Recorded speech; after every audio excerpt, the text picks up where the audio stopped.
Hi guys, ఈ రోజు మనం ఒక సర్వైవల్ సినిమా చూద్దాం. ఈ సినిమా పేరు సొసైటీ ఆఫ్ ద స్నో. ఇది 2024లో అంటే రీసెంట్ గా రిలీజ్ అయిన సినిమా. సినిమా స్టార్టింగ్ లో మొదటగా మీకు చెప్పే విషయం ఏంటంటే ఇది ఒక రియల్ స్టోరీ. 1972లో ఇది నిజంగా జరిగింది. దాన్ని బేస్ చేసుకుని ఈ సినిమాను తీశారు. ఈ సినిమా వన్ లైనర్ ఏంటంటే 1972వ సంవత్సరంలో ఉరుగ్వే నుంచి చిలీ అనే ఒక దేశానికి ఒక ఫ్లైట్ వెళ్ళింది. ఆ ఫ్లైట్ లో 19 మంది రగ్బీ ప్లేయర్స్ తో పాటు నార్మల్ ప్యాసింజర్స్ అని మొత్తంగా 45 మంది అందులో ప్రయాణిస్తున్నారు. మంచు కొండలపై ప్రయాణిస్తున్న ఆ ప్లేన్ క్రాష్ అయిపోయి కింద పడింది. అందులోని 45 మంది ఆ మంచు కొండల్లో చిక్కుకుపోయారు. అలాంటి చలి ప్రదేశంలో వాళ్ళు ఆహారం నీళ్లు లేకుండా ఎలా సర్వైవ్ అయ్యారు, చివరగా ఆ ప్రాంతం నుంచి తప్పించుకుని వచ్చారా లేదా అనేది స్టోరీ. చాలా రోజుల తర్వాత మనం ఒక సూపర్ సర్వైవల్ థ్రిల్లింగ్ సినిమాను చూడబోతున్నాం. ఈ సినిమాకు 10కి 10 రేటింగ్ ఇవ్వచ్చు. ఇక ఆలస్యం చేయకుండా సినిమాలోకి వెళ్దామా? అంతకంటే ముందు వెల్కమ్ టు కళ్ళ ముందు కదిలే చిత్రాలు. ఈ స్టోరీ జరుగుతున్న సమయం 1972 అక్టోబర్. ఆ టైంలో రగ్బీ అని ఒక గేమ్ చాలా ఫేమస్. ఆ గేమ్ కు సంబంధించి ఒక ఆట 2 టీంల మధ్య జరుగుతోంది. అప్పుడు బ్లూ షర్ట్ వేసుకున్న టీమ్ లో ఉన్న ఒక రబోటో అనే అబ్బాయి దగ్గర ఆ బాల్ ఉంది. అప్పుడు టీమ్మేట్స్ ఆ బాల్ ను మాకు విసిరేరా అని అరుస్తున్నారు. కానీ అతడు విననే లేదు. అందువల్ల ఆ మ్యాచ్ లో ఈ బ్లూ టీం ఓడిపోయింది. ఆ టీం కెప్టెన్ కు చాలా కోపం వచ్చి, ఏంట్రా రబోట్ ఇలా చేస్తున్నావు, బాల్ పాస్ చేయమని చెప్పాం కదా, ఎందుకు చేయలేదు అని అడుగుతున్నాడు. ఓవర్ గా మాట్లాడకండ్రా, ఇంతకు ముందు మ్యాచ్ లో గెలవడానికి కారణమే నేను. అలా అనగానే మిగతా వాళ్ళంతా అతన్ని కొడుతున్నారు. ఇప్పుడు ఆ గేమ్ అయిపోయింది. ఆ తర్వాత వాళ్ళంతా కలిసి ఒక ట్రిప్ ప్లాన్ చేస్తున్నారు. వీళ్ళు ఉన్న ప్లేస్ నుంచి చిలీ అనే దేశం మంచు కొండలను దాటి ఉంటుంది. అక్కడికి వెళ్ళడానికి ఫ్లైట్ టికెట్ ఇప్పుడు చాలా తక్కువ ధరలో దొరుకుతోంది. అందువల్లే అక్కడికి ఒక ట్రిప్ లాగా వెళ్లి వద్దామని వీళ్ళంతా అనుకున్నారు. కానీ ఆ ట్రిప్ కు రావడానికి అందరూ ఒప్పుకున్నారు. కానీ ఆ టీమ్ లో ఉన్న నూమా అనే ఒక అబ్బాయి మాత్రం ఒప్పుకోలేదు. అందువల్ల అతన్ని కన్విన్స్ చేయడానికి 2 ఫ్రెండ్స్ వెళ్లారు. ఈ నూమా అనేది ఈ సినిమాలో ఒక ముఖ్యమైన క్యారెక్టర్. రే ట్రిప్ ప్లాన్ చేసాం, ఎందుకురా రావట్లేదు అని ఫ్రెండ్స్ అడుగుతున్నారు. రే నేను లాయర్ అవడానికి చదువుతున్నాను, ఆ విషయం మీకు కూడా తెలుసు, ఎగ్జామ్స్ జరుగుతున్నాయి, రగ్బీ వేరే జరుగుతోంది ఇలా అంటుంటే, ఏంట్రా బయట చూసావు కదా ఏదో ఆందోళన జరుగుతోంది, తప్పకుండా ఆ ఎగ్జామ్స్ ను పోస్ట్ పోన్ చేస్తారు, అందువల్ల నువ్వు ట్రిప్ కు వచ్చే పని చూడు. రే ఫ్లైట్ లో అందమైన అమ్మాయిలు ఉంటారా, మిస్ చేయకురా అని అంటున్నారు. ఇక వేరే దారి లేక నూమా కూడా ఈ ట్రిప్ కు రావడానికి ఒప్పుకున్నాడు. ఇప్పుడు ఈ ఫ్లైట్ లో ఎవరు ట్రావెల్ చేస్తున్నారంటే రగ్బీ టీమ్ కు చెందిన 19 మంది, వీళ్ళతో పాటు నార్మల్ ప్యాసింజర్ కలిపితే 40 మంది అయ్యారు. వీళ్ళే కాకుండా పైలట్, కెప్టెన్ అని వాళ్ళు 5 ఉన్నారు. మొత్తంగా 45 మంది ఈ ఫ్లైట్ లో ట్రావెల్ చేయబోతున్నారు. ఇప్పుడు ఆ ఫ్లైట్ ప్రారంభమైంది. మంచు కొండలను దాటుకుంటూ వెళ్తోంది. సడన్ గా వీళ్ళు వెళ్తున్న ఫ్లైట్ షేక్ అవుతోంది. అప్పుడు భయపడిపోయారు. ఒక అతడు ఏమంటున్నాడంటే, నేను ఇంతకు ముందు ఒకటి విన్నాను, అది నిజమేనా అంటుంటాడు. ఈ కొండలపై వెళ్లే ఫ్లైట్లు సడన్ గా మాయమవుతున్నాయట కదా అన్నాడు. అప్పుడు ఒకడు, అవును నువ్వు చెప్పేది నిజమే, కానీ ఇప్పుడు మనం సేఫ్ జోన్ లోనే వెళ్తున్నాం, ఇదిగో ఇవి కొండలు, ఇప్పుడు వాటికి స్ట్రేట్ గా మనం వెళ్లకుండా ఆ సందుల్లోంచి వెళ్తున్నాం, అందువల్ల మనకు ఎలాంటి సమస్య ఉండదు అని ఒకతడు డ్రాయింగ్ గీసి చెప్తున్నాడు. ఇదంతా వింటున్న నూమాకు ఏదో సరిలేదని అనిపిస్తోంది. కొంచెం సేపట్లోనే కెప్టెన్ నుంచి ఒక అనౌన్స్మెంట్ వస్తోంది. ఇప్పుడు మనం వెళ్తున్న దారి కొంచెం డేంజర్ గా ఉంది, అందువల్ల అంతా సీట్ బెల్ట్ పెట్టుకోండి అని చెప్పగానే అందరూ పెట్టుకున్నారు. బయట చూస్తే మంచు తుఫాను ఉంది, అందువల్ల ఆపోజిట్ లో ఏముంది అని చూడలేకపోతున్నారు. అది చాలదన్నట్లు ఫ్లైట్ అటు ఇటు ఆడుతుంటే లోపల ఉన్న వాళ్ళు బాగా అరుస్తున్నారు. ఇప్పుడు పైలట్ ఎలాగోలా చేసి ఆ మంచు తుఫాను దాటుకుంటూ బయటకు వచ్చాడు. కానీ బయట ఆపోజిట్ లో ఒక పెద్ద కొండ ఉంది. అతడు సడన్ గా తిప్పి తప్పించుకుందామని అనుకున్నాడు. కానీ అతని వల్ల కాలేదు. నేరుగా ఆ కొండను ఫ్లైట్ ఢీకొట్టింది. టైల్ విరిగిపోయి వేరైపోయింది. ఇంకోవైపు ప్యాసింజర్స్ ఉన్న క్యాబిన్ మాత్రం ఆ మంచులో ఇరుక్కుపోతోంది. అలా వెళ్లేటప్పుడు లోపల ఉన్న ప్యాసింజర్ కు చాలా గాయాలు అవుతున్నాయి. సీట్ లో ఉన్న వాళ్ళు ముందుకొచ్చి పడుతున్నారు. కాళ్ళకు దెబ్బలు తగులుతున్నాయి, గొంతు దగ్గర దెబ్బలు తగులుతున్నాయి. కళ్ళు మూసి తెరిచేలోగా చిందర వందర అయిపోయింది క్యాబిన్ మొత్తం. ఇప్పుడు మైకంలోంచి కళ్ళు తెరిచేది మొదటగా నూమానే. అతడు కళ్ళు తెరిచి చూస్తే రబోటో చైర్ కింద ఇరుక్కుపోయాడు. మొదట అతన్ని కాపాడారు. ఆ తర్వాత ఫ్రెండ్స్ అంతా కలిసి మిగతా వాళ్లకు ఏమైందని చూస్తున్నారు. అందులో చూస్తే చాలా మంది చనిపోయారు. ఒక అమ్మాయి ప్రాణాల కోసం పోరాడుతోంది. ఇంకొకటి ఛాతీలో రాడ్ దిగింది. అతడు చాలా బాధపడుతున్నాడు. ఇందులో ఒక టీమ్మేట్ కు కాలు విరిగిపోయింది. ఇప్పుడు నూమా అతని ఫ్రెండ్స్ అంతా కలిసి కెప్టెన్ ఇంకా ప్రాణాలతోనే ఉన్నాడు. అతని దగ్గరికి వెళ్లి ఏం చేద్దాం అని అడుగుతున్నారు. అతడు కూడా చనిపోయే స్టేజ్ లో ఉన్నాడు. నోట్లోంచి రక్తం పడుతోంది. అతడు మాట్లాడలేకపోతున్నాడు. ఇదంతా చూసిన నూమా అతడు ఏం చెప్పాలని ప్రయత్నిస్తున్నాడు అని ఆలోచిస్తున్నాడు. ఇకపై ఆ దేవుడు మిమ్మల్ని కాపాడాలి అని చెప్పి అతడు చనిపోయాడు. ఇది చాలదన్నట్లు ఆ ప్లేస్ మొత్తం చీకటి అవుతోంది. ఇప్పుడు అక్కడ చలి -30 ఉంది. ఆ చలిని తట్టుకోవడానికి వాళ్ళు లగేజ్ తెచ్చారు కదా, అదంతా ఓపెన్ చేసి పెట్టారు. ఎంత అడ్డుగా పెట్టినా కూడా లోపల ఇంకా చలిపోవట్లేదు. ఇది చాలదన్నట్లు గాయాలైనవి కదా, వాళ్ళంతా మరణ భీతితో అరుస్తున్నారు. ఆ అరుపులు మిగతా వారికి చాలా భయం కలిగిస్తున్నాయి. నూమా కళ్ళ ముందే ఒకతడు కాపాడండి కాపాడండి అని అరుస్తున్నాడు. కానీ ఆ తర్వాత నూమా కళ్ళు తెరిచి చూస్తే అతడు చనిపోయి కనిపించాడు. ఇప్పుడు ఇతడు కళ్ళు తెరిచిన తర్వాత అందరూ కళ్ళు తెరిచి చూస్తున్నారు. బయట చూస్తే లైట్ గా ఎండ కొడుతున్నట్లు కనిపిస్తోంది. ఇప్పుడు నెమ్మదిగా బయటకు వచ్చి మనం ఎక్కడ ఉన్నామని మొత్తం తిరిగి చూస్తున్నారు. మొత్తం చక్కెర పోసి మధ్యలో ఒక ఆవ గింజ వేస్తే ఎలా ఉంటుంది అలా ఉంది వీరి పరిస్థితి. అంత పెద్ద ప్రాంతంలో వీళ్ళ ఫ్లైట్ ఒక చిన్న పీస్ లాగా కనిపిస్తోంది. ఇప్పుడు వీళ్ళంతా ఇక్కడే ఉంటే ఇక మనం బతకలేము, తప్పించుకుని పారిపోవాలని అనుకుంటున్నారు. ఇలా కొందరు మాట్లాడుతుంటే ఆ టీమ్ లో మార్స్ లో అని ఒక అతడు ఉంటాడు. అప్పుడు అందరినీ అతడే లీడ్ చేస్తున్నాడు. ఇదిగో చూడండి, మొదట గాయాలైన వారందరినీ మనం బయటకు తీసుకురావాలి. మన వల్ల అయినంత వరకు వాళ్ళకు ఫస్ట్ ఎయిడ్ చేయాలి. ఆ తర్వాత లగేజ్ ను ఓపెన్ చేసి తినడానికి ఏమైనా ఉన్నాయా వెతకాలి. అలా తినుబండారాలన్నింటినీ తీసి ఒక సూట్ కేసులో వేయండి అని చెప్పాడు. సరే, ఆల్రెడీ చనిపోయారు కదా, వాళ్ళనే చేద్దామని అడుగుతున్నారు. వాళ్ళను కొంచెం దూరంగా తీసుకువెళ్లి అక్కడ పెట్టండి అని చెప్పాడు. ఇలా తీసుకువెళ్లి వేసేటప్పుడు చనిపోయిన వారి పేరు, ఏజ్ అని రాసుకుంటున్నారు. రియల్ గా చనిపోయిన వారి పేర్లను, వయసును చెప్తున్నారు. ఇప్పటి వరకు చనిపోయింది 11 మంది. వాళ్ళ శవాలను ఒక పక్కన పెట్టారు. ఆ తర్వాత ఉన్న భోజనంలో కొంత తీసి అందరికీ పంచారు. అప్పుడు లైట్ గా ఏదో శబ్దం వినిపించింది. ఏంట్రా అని చూస్తే వీళ్ళ ఉన్న చోటు పక్కనే ఏదో ఫ్లైట్ వెళ్తోంది. ఆ శబ్దాన్ని వింటున్నారని తప్పితే అది ఎక్కడికి వెళ్తోంది వస్తోంది అనే విషయం తెలియట్లేదు. ఇప్పుడు మళ్ళీ సాయంత్రం అయింది. ఆ తర్వాత చీకటి పడుతోంది. రాత్రి కాగానే టెంపరేచర్ -30కి వెళ్తోంది. చల్లగాలి రాకుండా నిన్న ఎలాగైతే లగేజ్ ను అడ్డుగా పెట్టారో ఇప్పుడు కూడా అలాగే పెట్టారు. ఆ తర్వాత ఒకతడు మార్స్ లో దగ్గరికి వెళ్లి నెక్స్ట్ మనం ఏం చేయబోతున్నాం, ఇక్కడే చచ్చిపోతామా ఏంటి అని అడుగుతున్నాడు.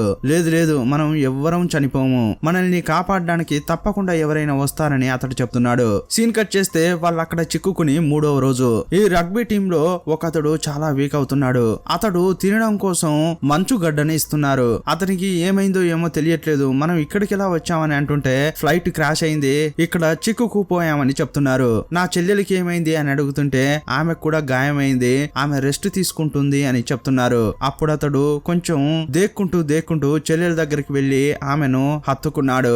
అప్పుడు కొన్ని విషయాలను గుర్తు చేసుకుంటున్నాడు. ఎయిర్పోర్ట్ లో వీళ్ళ అమ్మా నాన్న ఇతనితో రే చెల్లెల్ని జాగ్రత్తగా చూసుకోరా అని చెప్పారు. ఆ విషయాన్ని తలుచుకుంటూ ఇతడు చాలా వేదన పడుతున్నాడు. ఇప్పుడు బయట ఎండ కొడుతుండడం వల్ల మంచుగడ్డలను ఒక చోట చేర్చి అందులోంచి వచ్చే నీటిని ఒక బాటిల్లో పడుతున్నారు. ఆ తర్వాత వీళ్ళను కాపాడడానికి వచ్చే వారికి సిగ్నల్ ఇవ్వాలని అక్కడున్న లగేజ్ ను పెట్టి ఒక పెద్ద మార్క్ ను రెడీ చేశారు. అప్పుడు మళ్ళీ వీళ్ళ పైనుంచి ఒక ఫ్లైట్ వెళ్తున్నట్లు శబ్దం వినిపించింది. ఈసారి వీళ్ళు ఫ్లైట్ ను చూడగలుగుతున్నారు. అందువల్ల వీరు అరుస్తూ చేతులు చూపిస్తూ మేము ఇక్కడ చిక్కుకుపోయాం, రండి మమ్మల్ని కాపాడండి అని అరుస్తున్నారు. వాళ్ళు మనల్ని చూసారు, తప్పకుండా కాపాడడానికి వస్తారని వీళ్ళలో వీళ్ళే అనుకుంటున్నారు. కానీ ఎన్నో గంటలు వెయిట్ చేసినా కూడా వీళ్ళను కాపాడడానికి ఎవరూ రాలేదు. అందువల్ల వీళ్ళ మనసే విరిగిపోయింది. ఆ తర్వాత కొంతమంది చాలా గాయాల పాలయ్యారు కదా, వాళ్ళకు కొంచెం కంఫర్ట్ గా ఉండాలని చెప్పి చైర్స్ అన్నిటిని తీసి బయటేశారు. ఆ సీట్ బెల్ట్ లను వలలాగా కట్టి అందులో వాళ్ళను ఉంచుతున్నారు. మళ్ళీ బయట ఫ్లైట్ వెళ్తున్నట్లు శబ్దం వినిపిస్తోంది. తప్పకుండా ఆ ఫ్లైట్ వీళ్ళను రెస్క్యూ చేయడం కోసమే అటు ఇటు వెళ్తోంది. కానీ వీళ్ళు ఎక్కడ పడిపోయారో వాళ్ళు చూడలేకపోతున్నారు. అందువల్లే వాళ్ళు అటు ఇటు తిరుగుతున్నారన్న విషయం వీళ్ళకి అర్థమైంది. మనసులో ఏమంటున్నాడంటే వాళ్ళు మనల్ని వెతుకుతూనే ఉన్నారు, తప్పకుండా కనిపెడతారు అని చెప్తున్నాడు. అప్పుడు ఇంకొకడు లేదు నాకు నమ్మకం లేదు అని అంటుంటే ఇంకొకతడు రే నమ్మకం లేకుంటే నీకు లేకపోని, కానీ నమ్మకం ఉన్న వాళ్ళ మనసును ఖరాబ్ చేయకురా అంటున్నారు. నెక్స్ట్ మనం ఏం చేయబోతున్నాం అని ఫ్రెండ్స్ అడుగుతుంటే ఆ టీమ్ లో ఉన్న ఒక అతడు ఏం చెప్తున్నాడు అంటే ఇదిగో రూల్ ఆఫ్ 3 అని ఒకటి ఉంటుంది, అది నీకు తెలుసా? సాధారణ మనిషి 3 నిమిషాల పాటు శ్వాసించకుండా, 3 రోజుల పాటు నీళ్లు తాగకుండా, 3 వారాల పాటు ఏమీ తినకుండా బతకగలడు తెలుసా అని చెప్తున్నాడు. ఏంటి 3 వారాల పాట? 3 రోజులే నేను తినకుండా ఉండలేకపోతున్నాను రా అని ఇంకొకటి చెప్తున్నాడు. చెప్తున్నాడు. 3 వారాలంటే ఇక నేను తప్పకుండా చనిపోతా అంటున్నాడు. అప్పుడు నూమా ఏం చెప్తున్నాడంటే తప్పకుండా ఆ ఫ్లైట్ యొక్క టేల్ ప్రాంతంలో బ్యాటరీ ఉంటుంది, ఆ బ్యాటరీ ద్వారా మనం ఎవరినైనా కాంటాక్ట్ చేసే అవకాశం ఉంటుంది అని చెప్తున్నాడు. ఫ్లైట్ యాక్సిడెంట్ అయినప్పుడు ఆ తోక ప్రాంతం విడిగా ఒక చోట పడింది కదా, దాన్ని వెతుక్కుంటూ వెళ్తున్నారు. ఇప్పుడు నలుగురు దాన్ని వెతుక్కుంటూ కొండపైకి వెళ్తున్నారు. కొంచెం దూరం వెళ్ళిన తర్వాత నూమా షాక్ అవుతూ వెనక్కి తిరిగి చూస్తున్నాడు. రే ఏమైందిరా అని అంటుంటే నేను ఫ్లైట్ క్రాష్ అయిన ప్రాంతాన్ని చూడలేకపోతున్నాను రా అంటున్నాడు. అప్పుడు ఆలోచించండి, అతడు యాక్సిడెంట్ జరిగిన కొంత దూరం వరకు వచ్చి చూస్తేనే ఆ ప్రాంతం కనిపించట్లేదు, కానీ పైనుంచి చూస్తున్న రెస్క్యూ టీమ్ మాత్రం ఎలా కనిపెట్టగలరు అనుకుంటున్నారు. తప్పకుండా అస్సలు చూడలేరు కదా, అందువల్లే వీళ్ళను కనిపెట్టలేకపోయారని వాళ్ళు అంచనా వేశారు. ఇది చాలదన్నట్లు వీళ్ళ పక్కన మంచు కంపం వస్తోంది, అందువల్ల మనం ఇక్కడ ఉండడం సేఫ్ కాదు, తిరిగి వెళ్దామని అనుకున్నారు. మళ్ళీ వాళ్ళు ఉన్న చోటుకే వచ్చేశారు. సీన్ కట్ చేస్తే వాళ్ళు అక్కడ ఇరుక్కుపోయి 6 రోజులైంది. 6 రోజుల పాటు తిండి తిప్పలు లేకుండా ఉన్నారు. చివరగా వీళ్ళ దగ్గర ఉన్న కొంచెం ఆహారం కూడా అయిపోయింది. ఆకలి భరించలేక ఫ్లైట్ కు రంగు ఉంటుంది కదా, దాన్ని గీకి తింటున్నారు. అది కాకుంటే గాయాలు ఆరేటప్పుడు చర్మంపై పక్కులు ఉంటాయి కదా, వాటిని తీసుకుని తింటున్నారు. ఇదే టైంలో బయట ఉన్న ఇద్దరు ఒకతడు ఇంకో అతనితో ఏం చెప్తున్నాడంటే, రే నేను ఆకలిని తట్టుకోలేకపోతున్నాను, నేను మాత్రం ప్రాణాలతో ఉండాలి, ఒకవేళ నేను బతకడానికి శవాలను తినడానికి కూడా వెనకాడను అంటున్నాడు. ఏంట్రా వీడు ఇలా మాట్లాడుతున్నాడు అని వాళ్ళ మధ్య డిస్కషన్ జరుగుతోంది. మళ్ళీ రాత్రైంది. ఆ చీకట్లో అంతా భయంగా చలిలో వణుకుతూ పడుకుంటున్నారు. అప్పుడు మార్సులను చూస్తూ, రే నువ్వు ఏదైనా చేయరా, వాళ్ళు మనల్ని కాపాడడానికి రారు, మనం 7 రోజులుగా ఏమీ తినలేదు, నీకు తెలుసు కదా, ఇప్పుడు ఏం చేద్దాం అని అంటుంటే, నాకు తెలుసురా, కానీ మనం చేసేది ఏముంది అని అతడు అంటున్నాడు. అప్పుడు అందులో ఒకతడు బయట భోజనం ఉంది అంటుంటాడు. అప్పుడు మార్సులో ఏంటి మీకేమైనా పిచ్చి పట్టిందా అని అంటున్నాడు. లేదు అతడు కరెక్టే చెప్తున్నాడు, బయట ప్రోటీన్ ఉంది అని ఇంకొకతడు అంటున్నాడు. తప్పకుండా అది తింటే మనం ప్రాణాలతో ఉండొచ్చు అని చెప్పాడు. కొందరు ఏమంటున్నారంటే అలా చేస్తే దేవుడు మనల్ని క్షమిస్తాడా అంటున్నారు. ఇంకొందరు నేను టాయిలెట్ కు వెళ్ళేటప్పుడు బ్లాక్ గా వస్తోంది, నేనేం చేసేది అంటున్నాడు. ఇప్పుడు వాస్తవంగా చెప్పాలంటే చనిపోయిన ఆ 11 మంది వీళ్ళ బంధువులో లేక స్నేహితులు, వాళ్ళను ఎవరు కట్ చేసేది, ఎలా తినేది అని వీళ్ళు వెనక ముందు ఆడుతున్నారు.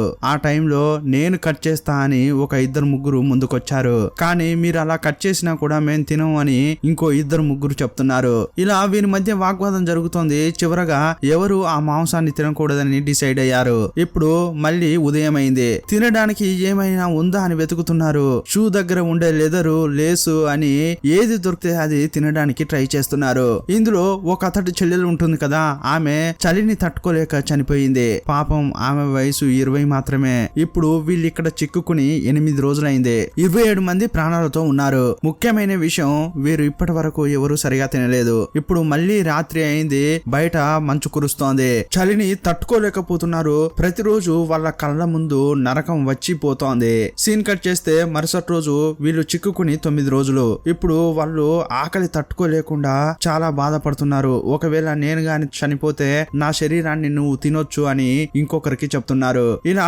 ఒక్కొక్కరు నేను చనిపోతే తినొచ్చు అని అనుమతిస్తూనే వెళ్తున్నారు. ఇప్పుడు వీళ్ళందరూ వేరే దారి లేక బయట ఉన్న వాళ్ళను తిని తీరాల్సిందే అనుకుంటున్నారు. ఇప్పుడు అందరూ ఆకలి భరించలేక బయటకు వెళ్లి ఆ మాంసాన్ని తింటున్నారు. కానీ మార్సెల్, నూమా ఇంకో కపుల్, వాళ్ళకు మాత్రం తినడం ఇష్టం లేక లోపలే ఉండిపోయారు. ఇప్పుడు ఆ మాంసాన్ని తినడం వీళ్లకు సహజమైపోయింది. బయట ఉన్న వారిలో ఒక్కరో ఇద్దరో కట్ చేస్తున్నారు.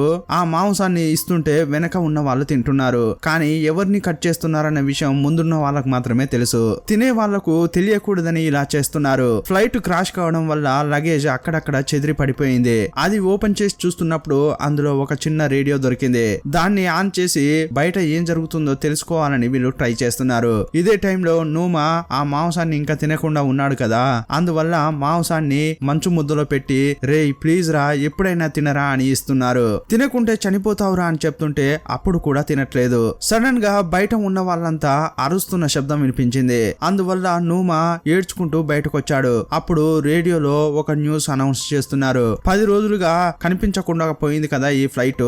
ఆ ఫ్లైట్ ను రెస్క్యూ టీమ్ కంటిన్యూగా వెతికారు. కానీ ఆ ఫ్లైట్ శకలాలు కనిపించకపోవడం వల్ల వెతుకులాటను ఆపేసినట్టు గవర్నమెంట్ ప్రకటించింది.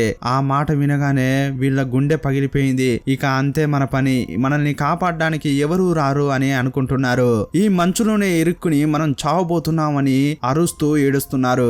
రేడియోలో ఇంకా ఏం చెప్తున్నారంటే గత కొన్ని సంవత్సరాల్లో 33 యాక్సిడెంట్లు సేమ్ ఇలాగే జరిగాయి. ఆ యాక్సిడెంట్లలో చిక్కుకున్న వాళ్ళను ఒక్కరిని కూడా మనం కాపాడలేకపోయాం, వాళ్ళు దొరకలేదు అని చెప్తున్నారు. ఆ తర్వాత ఇంకేం చెప్తున్నారంటే ఇప్పుడు మనం వీళ్ళని వెతకాలంటే ఫిబ్రవరి తర్వాత అంటే మంచు అయిపోయిన తర్వాతే వెతుకులాట ప్రారంభించగలం అని చెప్తున్నారు. ఇక ఈ మాట వినగానే మమ్మల్ని కాపాడడానికి ఎవరైనా వస్తారు అన్న ఆలోచనతో ఉన్నవారు కూడా ఇప్పుడు మనసును రాయి చేసుకున్నారు. అప్పుడు మార్స్ లో ఏమంటున్నాడంటే ఇక నన్ను క్షమించండి, మనల్ని కాపాడడానికి ఎవరు రారు అని చెప్తున్నాడు. మనం తప్పకుండా ఇక్కడే చావబోతున్నాం, కానీ నేను ఇప్పుడు మీకు చేసే హెల్ప్ ఏంటంటే ఇక్కడున్న మాంసాన్ని అంతా తినొచ్చు అని చెప్తున్నాడు. ఇంతకు ముందు బయట ఉన్న శవాల యొక్క మాంసాన్ని తినకూడదని చెప్పిన ఇతడే ఇప్పుడు తినొచ్చు అని చెప్తున్నాడు.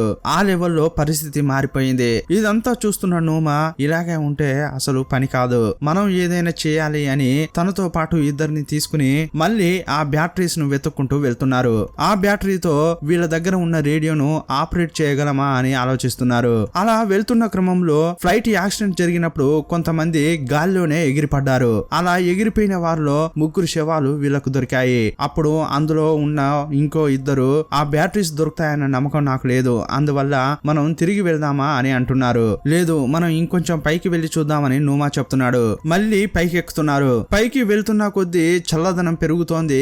మోకాళ్ళ వరకు మంచుంది. కింద ఉన్నప్పుడు ఒక టెంపరేచర్ ఉండేది, పైకి వెళ్తున్న కొద్దీ ఆ టెంపరేచర్ తగ్గుకుంటూ వస్తోంది. అందువల్ల చల్లదనాన్ని తట్టుకోలేకపోయారు. అది చాలదన్నట్లు ఇప్పుడు మంచు తుఫాన్ వస్తోంది. సీన్ కట్ చేస్తే మరుసటి రోజు ఉదయం అయింది. ఈ ముగ్గురిని ఆ మంచు కప్పేసింది. ఇక మా పని అయిపోయిందా అని అనుకుంటున్నారు, కానీ వాళ్ళు బతికే ఉన్నారు. కానీ కాళ్ళు చేతులను ఆడించలేకపోతున్నారు. శరీరం అంతా మొద్దుబారినట్లు ఉంది. ఇప్పుడు ఫ్లైట్ యొక్క బోర్డు ఉంటుంది కదా, దాన్ని స్కేటింగ్ లాగా చేసుకుని పైనుంచి కిందకొచ్చారు. ఇలా వచ్చిన ముగ్గురులో ఒకతడికి సరిగా కళ్ళు కనిపించట్లేదు. ఇప్పుడు నూమాకు చిన్న మాంసం ముక్క ఇచ్చి దీన్ని తిను, లేకపోతే తప్పకుండా నువ్వు చనిపోతావని నూమాకు చెప్తున్నారు. అతడు దాన్ని చేతుల్లోకి తీసుకుని తిందామా వద్దా అని చాలా సేపు ఆలోచిస్తూనే ఉన్నాడు. ఇక చివరకు వేరే దారి లేక దాన్ని ఒక గోలీని మింగినట్లు మింగాడు. సీన్ కట్ చేస్తే మరుసటి రోజు ఉదయం అయింది. వీళ్ళు ఇక్కడ చిక్కుకుని 17 రోజులైంది. అప్పుడు ఉన్న వాళ్ళంతా ఎన్నాళ్ళని ఇలా ఏడుస్తూ కూర్చుంటాం, కొంత మనసు విప్పి మాట్లాడుకుందామా అని జాలీగా మాట్లాడుకుంటున్నారు. మీరు ఇక్కడ నుంచి తప్పించుకుని పోతే ఏమేం చేస్తారని ఒకరినొకరు అడిగి తెలుసుకుంటున్నారు. ఒకడేమో అమ్మను చూడాలంటున్నాడు, ఇంకొకడేమో నా గర్ల్ ఫ్రెండ్ ను కలవాలని అంటున్నాడు. ఇంకొందరైతే ఇక్కడ నుంచి బయటకు వెళ్ళగానే పొట్ట నిండా తినాలని అంటున్నారు. ఇలా వీళ్ళు మాట్లాడుకుంటూ చాలా హ్యాపీగా నవ్వుతున్నారు. సడన్ గా బయట ఏదో శబ్దం వినిపించింది. ఏంట్రా అని ఆలోచించే లోపే మంచులో కూరుకుపోయారు. అంతే, ఇక అంతా సమాధైనట్లే అనుకుంటున్నారు. అప్పుడు ఒక 2-3 బయటకు వచ్చి మిగతా వాళ్ళ ప్రాణాలు కాపాడడానికి ట్రై చేస్తున్నారు. ఏంట్రా కష్టం మీద కష్టం వస్తోంది అని వేదనను తట్టుకోలేకపోతున్నారు. ఎలాగోలా చేసి ఆ మంచును తోడి లోపల ఉన్న వాళ్ళను బయటకు తీశారు. ఇలా తప్పించుకుని బయటికి వెళ్దామని చూస్తుంటే ఇంకో మంచు కొండ కూలింది. మంచు మళ్ళీ కప్పేసింది. సీన్ కట్ చేస్తే అంతా కూడా ఆ ఫ్లైట్ కిందే ఇరుక్కుపోయారు. ఇప్పుడు బయటకు వెళ్ళడానికి దారి లేదు, అన్ని దారులు మూసుకుపోయాయి. సరే, ఎవరెవరు ప్రాణాలతో ఉన్నారు, మీ పేరు చెప్పండి అని ఒకతడు అన్నాడు. చివరకు ఇద్దరు చనిపోయినట్లు వాళ్ళు గుర్తించారు. సరే, మన కెప్టెన్ మార్స్ లో ఉన్నాడు కదా, అతనికి ఏమైంది అని అడుగుతున్నారు. ఈ సంఘటనలో మార్సెలో కూడా చనిపోయాడు. అతడు మాత్రమే కాదు, ఈ చోట ఉన్న 8 మంది చనిపోయారు. అప్పుడు నూమాతో మనం ఇలాగే చావబోతున్నామా, బయటికి వెళ్లేది ఎలా అని అడుగుతున్నారు. మంచు తుఫాను ఆగేంత వరకు మనం ఇక్కడే ఉండాలి అని నూమా చెప్పాడు. ఇప్పుడు మరుసటి రోజు అయింది. వీళ్ళు చిక్కుకుని 18 రోజులు. ఇప్పుడు ఆకలిని తట్టుకోలేకపోతున్నారు. ఇందులో సమస్య ఏంటంటే మాంసాన్ని కట్ చేసి ఇచ్చే వాళ్ళు కదా, ఆ ఇద్దరు కూడా చనిపోయారు. వాళ్ళు ఉన్నంత వరకు కట్ చేసి ఇస్తుంటే ఆ మాంసం ఎవరిదనేది కూడా వీళ్ళకు తెలియలేదు. కానీ ఇప్పుడు వీళ్ళు ఆ మాంసాన్ని కట్ చేసి అది చూసుకుంటూ తినలేని పరిస్థితిలో ఉన్నారు. వీళ్ళకు మనసు రావట్లేదు, అందువల్ల ఆలోచిస్తున్నారు. ఇక వేరే దారి లేదు, మనం చేసి తీరాల్సిందే అని రబోటో ముందుకు వచ్చాడు. ఆ తర్వాత ఎప్పుడూ ఓపికగా ఉండే నూమాకే పిచ్చి పట్టినట్లయింది. ఇక నేను ఇక్కడ ఉండలేను, ఎలాగైనా వెళ్లి తీరాలి అని పిచ్చి పట్టినట్లు అక్కడ ఉన్న మంచును తోడుతున్నాడు. పైన ఒక గ్లాస్ ఉంటుంది, కాలుతో దాన్ని తన్నాడు. అలా తన్నే క్రమంలో గ్లాస్ పగిలిపోయి ఇతని కాలికి గాయమైంది. చెడ్డదిలో కూడా మంచిదంటూ అప్పుడు బయటికి వెళ్ళడానికి ఇతనికి ఒక దారి దొరికింది. అందువల్ల కష్టపడి ఆ మంచును తోడుకుంటూ ఒక్కొక్కరుగా బయటకు వచ్చారు. అలా వచ్చిన వాళ్ళు సంతోషాన్ని తట్టుకోలేకపోతున్నారు. ఏదో జాలీగా పిక్నిక్ వచ్చినట్లు ఫీల్ అవుతున్నారు.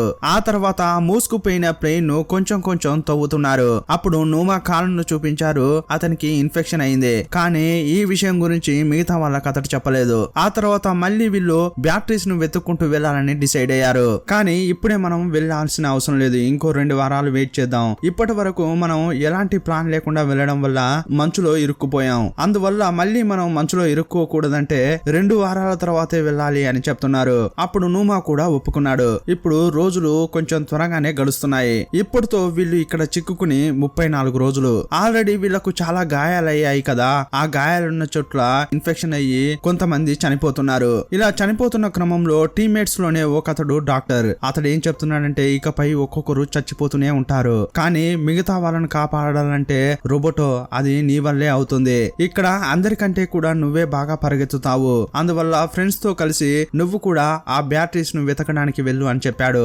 ఇదే టైంలో ఊపిరితిత్తుల్లోకి ఆ మంచు వెళ్లి ఒకతడు చనిపోయాడు. ఆ తర్వాత నూమా, రోబోటో ఇంకో 2 కలిసి మొత్తంగా 4 ఆ బ్యాటరీస్ ను వెతుక్కుంటూ వెళ్తున్నారు.